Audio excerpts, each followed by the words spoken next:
Ma noi abbiamo presentato questo emendamento perché, vedendo la platea dei possibili beneficiari di questi interventi rivolti ai nostri giovani, ovviamente non abbiamo potuto notare o non notare che la platea è abbastanza, per non dire molto ampia, in quanto gli interventi sono previsti solo per i residenti o i domiciliati in regione. Noi avevamo, o anche solo domiciliati in regione, noi avevamo già sollevato il caso anche in commissione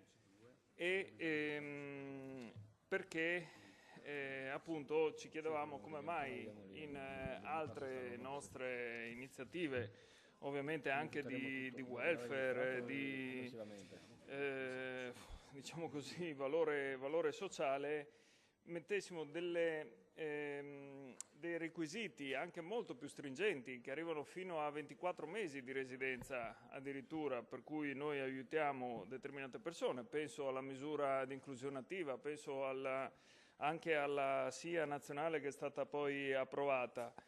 E invece qui basta praticamente il solo domicilio. Allora io non vorrei che si vada da un estremo all'altro poi.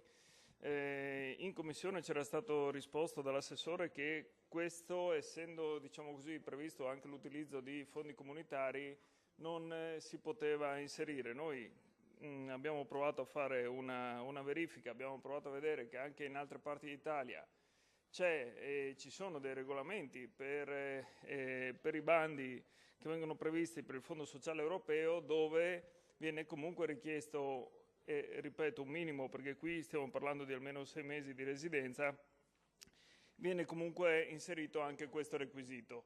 Allora, se il problema era, diciamo così, solamente normativo, si poteva tranquillamente superare, quindi prevedere quantomeno che non ci siano poi giochi strani. Vieni in regione che poi ti aiutiamo a fare qualcosa, ma che sarebbe ancora più grave poi nelle politiche attive del lavoro, perché poi se è vero che magari si vuole andare, diciamo così, verso quelli che sono i parametri comunitari, non è che abbiamo detto no agli extracomunitari, sì solo i comunitari o sì solo agli italiani. Qui non c'è nessun tipo di discriminazione se non quello appunto di un minimo di residenza. Ecco perché abbiamo ritenuto di scrivere questo emendamento.